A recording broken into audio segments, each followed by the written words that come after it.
देवरानी स्कूल गई है। रोज की तरह सर पर आटा लगाए पसीने में भीगी हुई सुमन रोटियां बना रही थी। तभी उसका बेटा भागते हुए रसोई में आता है। मम्मी, मैगी बना दो ना।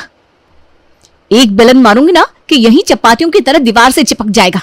जब भी तेरी ट्यूशन की मैम का आने का टाइम होता है तुझे भूख लग जाती है। पहले आधे घंटे धीरे धीरे मैगी खाएगा, फिर आधे घंटे बाथरूम में बैठेगा, 1 घंटा तो यही खत्म हो जाएगा। फिर कब पढ़ेगा तू ट्यूशन? मेरी खुशी देखकर अभी आपको अंदाजा नहीं हुआ क्या मम्मी कि मैम ने ट्यूशन आने से मना कर दिया है?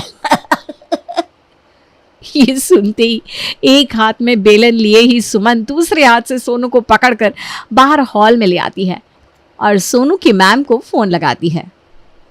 क्या हुआ मैम? सोनू कह रहा है आप आज नहीं आने वाली, कोई बात हुई है क्या?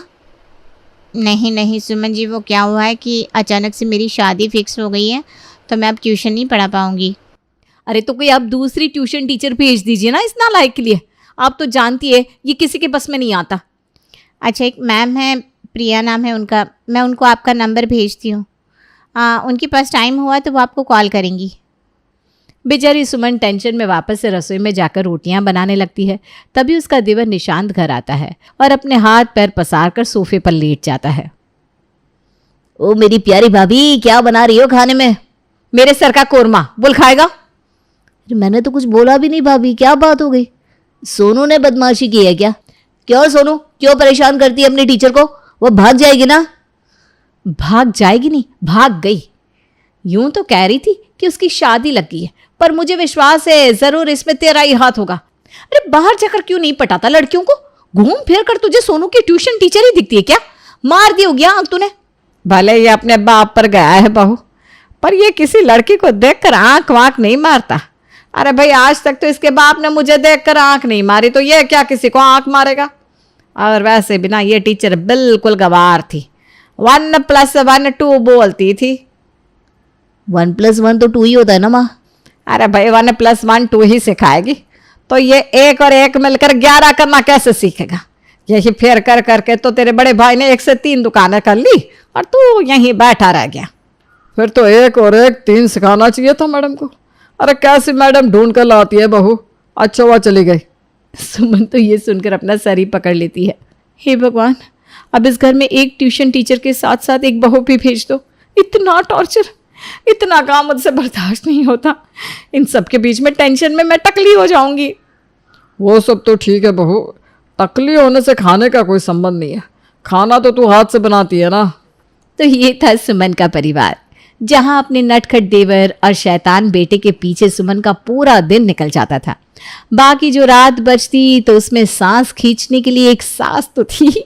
रात के 1 बजे प्रेमा सुमन के कमरे में आती है, जहां सुमन आराम से हाथ पैर फेंक कर खर्राटे ले रही थी।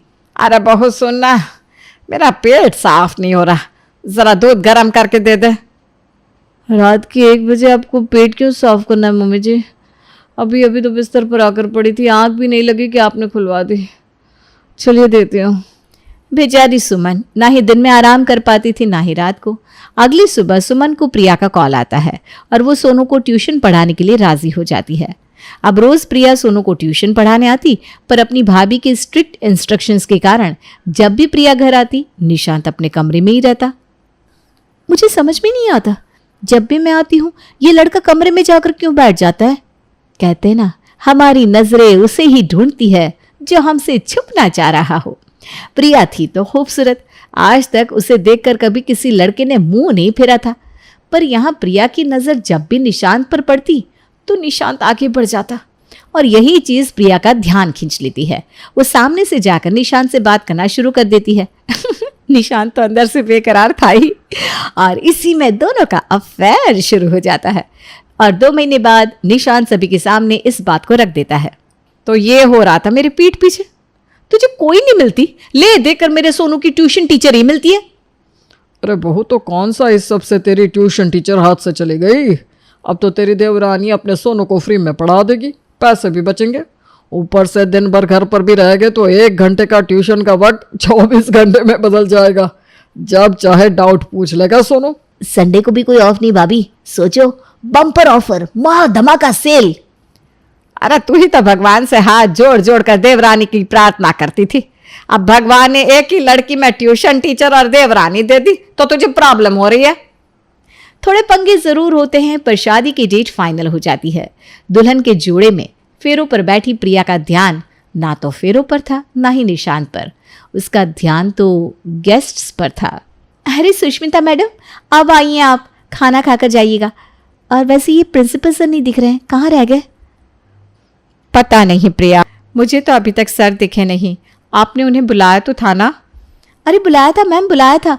मिठाई का डिब्बा भी लेकर गई थी, पर वो क्या है ना, सर को शुगर है। मुझे लग रहा है कहीं वो नाराज़ तो नहीं हो गए मिठाई देखकर। ऐसे ही ना बड़ी मुश्किल से मैं स्कूल में पढ़ा रही हूँ, कहीं सर मुझे निकाल ना दे। आज तुम्हारी शादी है प्रिया, क्या स्कूल की इतनी टेंशन ले रही हो? छोड़ो ना ये सब। तभी फेरे शुरू हो जाते हैं। दूल्हा दुल्हन फेरों के लिए उठते हैं और पंडित जी मंत्र पढ़ना शुरू करते हैं। 2 फेरे पूरे होते ही प्रिया कहती है, एक मिनट पंडित जी। अरे रोहन की मम्मी, इनको भी ना सिर्फ खाने से मतलब है, चाउमीन छूटे तब तो इधर देखेगी। प्रिया की आवाज़ सुनकर रोहन की मम्मी वहां आती है। अरे मैम आप यहाँ, मैं कब से ढूंढ रही हूँ आपको, फेरे भी शुरू हो गए। हाँ, रात के 11 बज रहे, फेरे तो शुरू होने ही वाले थे। वो मैं क्या कह रही हूँ, मैंने ना बहुत बार आपको कॉल किया पर शायद आपका नंबर बंद हो गया है। ये लीजिए, इस पेपर पर मैंने अपने ससुराल का एड्रेस लिख दिया है, आप रोहन को इस एड्रेस पर भेज दीजिएगा। ये बहू तो कुछ ज्यादा ही काम काजी निकली महेश जी। अब काम का तो ध्यान रखना ही पड़ेगा, वो भी खासकर जब आप खुद टीचर हो। और इस तरह प्रिया के फेरे संपन्न होते हैं और वो पहुंचती है अपने ससुराल। कमरे में निशांत अपनी पत्नी के बगल में आकर बैठ जाता है। ये क्या हरकत है? ये वही तो हरकत है जो पति पत्नी के साथ करता है। मैं उस हरकत की बात नहीं कर रही हूँ। बाहर से आए हैं हम और तुम उसी चप्पलों में कमरे में आ गए। जाओ चप्पल खोल कर आओ, फिर बाथरूम में जाओ, नहाओ, उसके बाद मेरे पास आओ। क्या? It's my order, remove your slippers right now.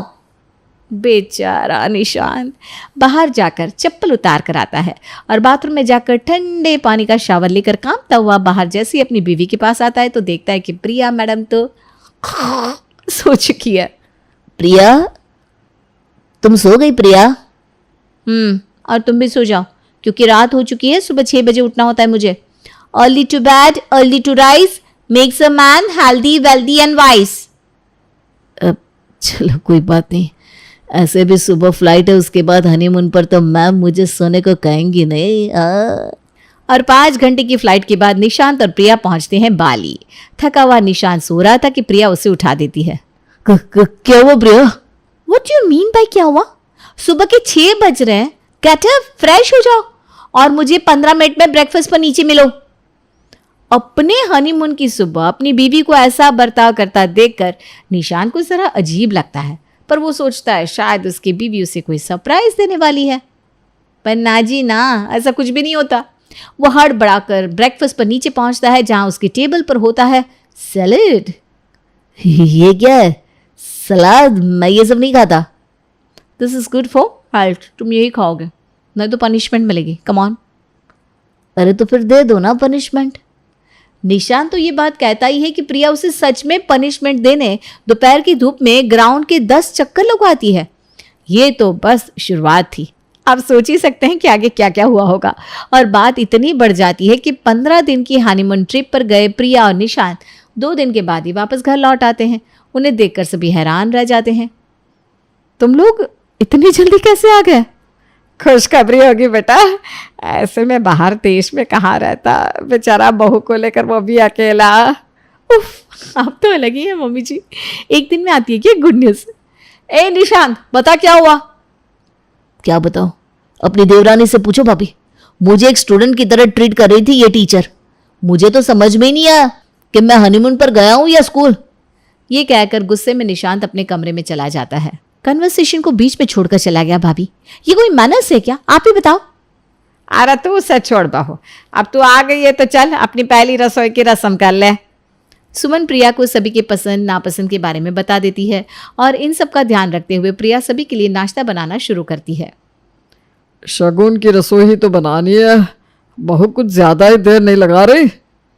वही तो पापा जी, एक सब्जी और पराठे, और कुछ बोला भी नहीं मैंने उसे बनाने। अरे तो जाकर देख ना क्या कर रही है वो। नहीं जा सकती क्योंकि उसने रसोई अंदर से बंद कर ली है और कहा है उसके काम के बीच को उसे कोई डिस्टर्ब करे उसे ये पसंद नहीं। और पूरे 2 घंटे के बाद प्रिया रसोई से बाहर आती है और सभी को खाना परोसती है।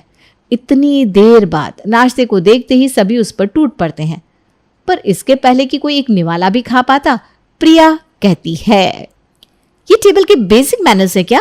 और पापा जी आपने तो सब्जी में हाथ ही लगा दिया। छी छी छी छी, हटाइए इस सब्जी को, मैं दूसरी सब्जी ला कर आती हूँ। बगल में स्पून रखा तो है मैंने, उसी से खाइए, हाथ मत लगाइए सब्जी में। पहले सब नैपकिन पहनेंगे, उसके बाद ही कोई कुछ खाएगा। मैं तो नैपकिन पहन कर ही खा रहा हूँ ma'am. That's like my student. ये इस उम्र में क्या करवा रही है बहू हमसे? अभी तो ये शुरू हुई है मम्मी, आगे आगे देखो। ऐसे ही मैं अपने हनीमून से भागता हुआ वापस नहीं आया हूँ। मैंने सीखने के लिए कोई भी उम्र ज्यादा या कम नहीं होती मम्मी जी, और सुधारूंगी तो मैं तुम्हें भी निशान। जाओ कमरे में बेड बना कर आओ। सोकर उठ गए और कमरा भी साफ नहीं किया। और 10 मिनट के लेक्चर के बाद जैसे ही सभी गट्टे की सब्जी को देखते हैं तो चौंक जाते हैं, क्योंकि एक एक गट्टा बिल्कुल शेप में था। अब समझ में आया इसे 2 घंटे किस चीज में लगे हैं। और लेकर आ टीचर को। ये तो हर चीज को इतनी बारीकी से देखती है कि जीना हराम हो जाएगा हमारा तो। सुमन तो इसी में परेशान हो गई थी, पर अभी तो प्रिया ने स्कूल रीजॉइन भी नहीं किया था। असली ड्रामा तो अब होने वाला था। रोज की तरह बिल्कुल 4 बजे उठकर योगा करके प्रिया फ्रेश हो जाती है और सभी को जगाने जोर जोर से सीटियां बजाने लगती है। ये सीटी कौन बजा रहा है? कहीं दमकल तो नहीं आया? लगता है आग लगी है। ए भगवान, मेरे तो घुटनों में भी दर्द है। जब तक मैं बाहर निकलूंगी आग तो फैल जाएगी। सभी हड़बड़ाते हुए हॉल में आते हैं, जहां वो देखते हैं कि प्रिया स्पोर्ट्स वेयर में पीटी टीचर की तरह तैयार खड़ी थी। आप सभी अपने टी शर्ट और ट्राउजर में तैयार होकर बाहर आ जाइए, हम जॉब पर जा रहे हैं। उसके बाद सभी नहा कर अपने अपने कामों में लग जाएंगे, क्योंकि आज से मैंने भी स्कूल ज्वाइन कर लिया है, तो मैं भी चली जाऊंगी। हाँ ये अच्छा है भाई, तू तो चली ही जा। कम से कम तू जाएगी तो तेरे पीछे घर में शांति तो रहेगी। और जैसे ही प्रिया स्कूल निकलती है सभी अपने अपने कमरों में जाकर सो जाते हैं। आराम से सुमन सभी के लिए नाश्ता बनाती है और सभी मज़े से खाते हैं। कहाँ सोचा था देवरानी आएगी तो काम से आराम मिलेगा। यहाँ तो उसका काम ऐसा होता है कि कुछ कहना ही नहीं। खाना वाना बनाने के बाद किचन अच्छे से साफ कर दीजिएगा भाभी। पता चला इसके लिए भी उसने आपको पनिशमेंट दे दी। अरे तू बहू का छोड़ और अपना देख। मुझे तो लगता है तू हनीमून से वापस आया है, इसलिए बहू गुस्से में ऐसा कर रही है। हो सकता है। अरे अभी नहीं है, ज़्यादा कुछ कहने गए तो पता चला निशान को छोड़कर चली गई। नहीं, फिर मेरे सोनू का क्या होगा? प्रिया के आते ही तू उसे मना ले भाई। प्रिया के डर से उसके आने के पहले ही सभी खा पीकर अपनी अपनी नींद पूरी करके कोना पकड़ लेते हैं। अरे वाह, घर तो बड़ा साफ साफ लग रहा है। चलो अच्छी बात है, साफ रखना भी चाहिए। हाँ बहू, हम तो घर शुरू से साफ ही रखते हैं। वो क्या है ना, अभी शादी ब्याह में सब व्यस्त हो गए थे। अच्छा बेटा, अब निशान से बिना अपनी नाराजगी छोड़ दे। आखिर पति पत्नी हो तुम दोनों। हाँ प्रिया, भूल जाओ ना सब कुछ। आज सोसाइटी में एक फंक्शन है, सारे कपल को जाना है वहाँ। कान पकड़कर पहले 20 बार उठक बैठक करो, उसके बाद मानूंगी मैं। मेरे हनीमून से मुझे बीच में लेकर आ गए तुम। शाम के वक्त सभी तैयार होकर सोसाइटी के फंक्शन में जाने के लिए निकलने लगते हैं, पर देवरानी जी तो अभी तक रेडी ही नहीं थी। अरे प्रिया, कब तैयार होगी तुम? शादी के लिए छुट्टियां ले ली थी ना भाभी, तो अब काम बहुत ज़्यादा बढ़ गया है। पेपर्स चेक कर रही हूँ, मुझे तो वक्त लगेगा। आप लोग जाओ, मैं पीछे से आती हूँ। और कर टीचर से शादी। अच्छा है ना पापा जी, कमरे में कॉपी चेक करती रहेगी तो हम आराम से बाहर एंजॉय करेंगे, वरना वहाँ भी उंगली करती है। हाँ मम्मी, मुझे भी ले चलो प्लीज, पढ़ पढ़ कर पागल हो गया हूँ मैं। मज़ा ही मज़ा होगा, स्कूल वाले इसे दिन भर बिजी रखे इस तरह। सभी खुशी खुशी पार्टी में पहुंचते हैं। धीरे धीरे एंजॉयमेंट बढ़ रही थी कि अचानक पुलिस की गाड़ी का सायरन सुनाई देता है। लगता है कोई छेड़खानी हुई है। इसके पहले कि पुलिस खाने का काउंटर बंद कर ले, खाकर निकल लेते हैं। पैसे दिए है भाई हमने। और सुमन का परिवार जल्दी से जल्दी जितना हो सके खाना शुरू कर देता है। तभी पुलिस अंदर आ जाती है। क्या शोरगुल हो रहा है यहाँ? कंप्लेन आई है हमारे पास। पूरी सोसाइटी तो यही है, कंप्लेंट किसने कर दी? कौन है भाई जिससे हमारी खुशी बर्दाश्त नहीं हो रही? कोई प्रिया स्कूल टीचर है। ले, तेरी बीवी ने किया है कंप्लेंट? मुझे लगा ही ये काम बस वही कर सकती है। जिंदगी हराम कर दी है इस लड़की ने। सोसाइटी के वॉचमैन को इतनी उंगली करती है कि परेशान होकर बेचारा छुट्टी पर चला गया। और अब ये। तभी प्रिया बाहर आती है और सभी बच्चों का हाथ पकड़कर अपने घर ले जाने लगती है। कल टेस्ट है ना तुम्हारी सोनू। और रोहन तुम भूलो मत, सोसाइटी में मैं भले तुम्हारी चाची हूं पर स्कूल में तुम्हारी मैम हूं। और थैंक यू सर, आप यहाँ आ गए मेरे एक कॉल पर। वो क्या है ना, मैं यहाँ पेपर वर्क कर रही हूँ और इतना शोरगुल, मैं अपना काम भी नहीं कर पा रही थी। अब टेंशन मत लीजिए मैडम, सेक्रेटरी कौन है इतना आवाज़ करने के लिए? सोसाइटी के मेंबर को डिस्टर्ब करने के लिए आपको अरेस्ट किया जाता है। आप आराम से काम कीजिए मैडम। अरे बेटा, मैं ही हूँ सोसाइटी का सेक्रेटरी, मुझे जेल भिजवाएगी क्या? खरम फूट गए मेरे, कैसी बीवी आ गई भगवान। वापस ले ले कंप्लेंट अपनी प्रिया, अपने ससुर के साथ ऐसा करेगी क्या तू? ठीक है सर, आप इन्हें जेल मत लेकर जाइए, जितना फाइन होता है इनसे ले लीजिए, ताकि अगली बार के लिए इन्हें पता रहे कि रूल्स ब्रेक नहीं किए जाते। और अपने ससुराल वालों के साथ साथ सोसाइटी वालों का बैंड बाजा बजाकर प्रिया मैडम आराम से अपने काम में वापस लग जाती है।